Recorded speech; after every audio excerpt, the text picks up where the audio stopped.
Сәлем достар. Алдыңғы видеода уәде еткендей, мен бастаған цепочкамды аяқтадым, карабинін қыстырдым және кулонын тоқып болдым.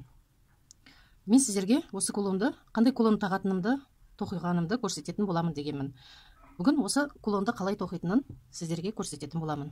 Ол үшін біздерге 4 мм 5 хрусталь тас және 6 мм 5 хрусталь тас қажет болады және өзіміздің тоқитын бисеріміз. Мен лескада тоқитын боламын. Лескаға инемізді өткізіп аламыз. Инемізге бір бисер, бір хрусталь қылып, 5 хрусталь тасымызды өткізіп аламыз. Видеома лайк басып, каналыма тіркеліп, қоңырау батырмасын басуды ұмытпаңыздар.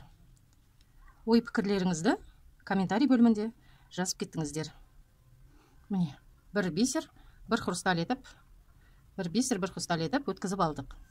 Енді бұны ұшына дейін апарып байлаймыз. Әдеттегідей 2-3 реттен байлаймыз, тарқатылып кетпес үшін.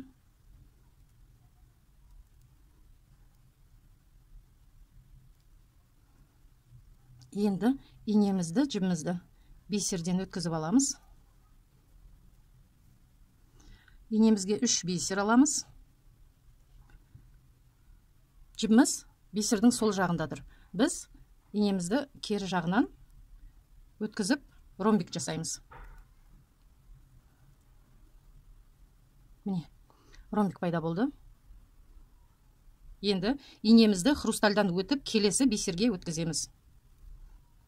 Қалған 4 бисеріміздің жоғарғы жағынан да дәл осылай 3 бисерді қосып ромбик жасап аламыз. Міне, әр бисеріміздің үстінен 3 бисер қосып ромбик жасап алдық. Біздің жібіміз бисердің ішінен шығып тұр. Енді осы жіпті келесі ромбиктің жоғарғы жағына өткіземіз. Хрусталь тастан өткіземіз.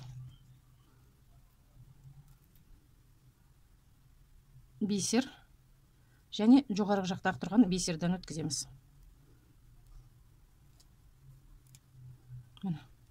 Жібімізді бисерден пайда болған ромбигіміздің ең үстіңгісіне өткізіп алдық. Енді осы жерде бір бисер, бір 6 мм үлкен хрусталь тасымызды аламыз. Міне, мынандай еді. Осыны ромбиктің, бисерден жасалған ромбиктің келесі жоғарғыдағы бисерден өткіземіз. Міне. Қалған 4 бисердің жоғарғы жақтарына да дәл осындай етіп жасап шығамыз. Міне достар, үлкен 6 мм 5 хрусталімізді тігіп болдық. Жібіміз қазір соңғы ромбигіміздің үстіңгі жағынан шығып тұр. Енді осы жіпті біз мына хрустальдан өткізетін боламыз. Мына бір бисер, хрусталь, бисер. Сол үшеуінен өткізетін боламыз. Міне. Өткізіп алдық. Енді жібімізге 3 бисер аламыз. Енді тағы да мына бисер, хрусталь, бисер. Осы үшеуінен өткіземіз.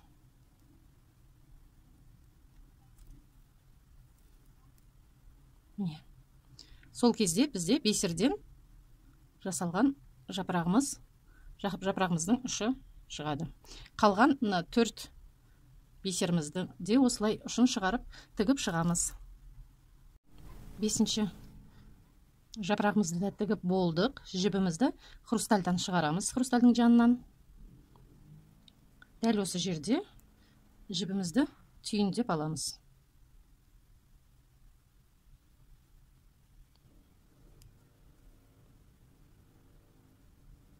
Түйіндеп бисерларымыздың арасынан өткіземіз.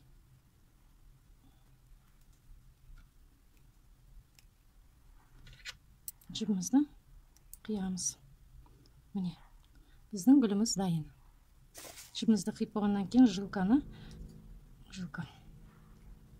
леска әдетте күйдіріп қоямыз. Сөгіліп кетпейді сонда. Енді кулонымызға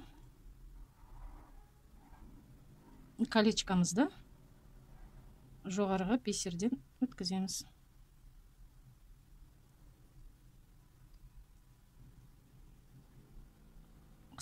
жауып қоямыз, қысын қараймыз.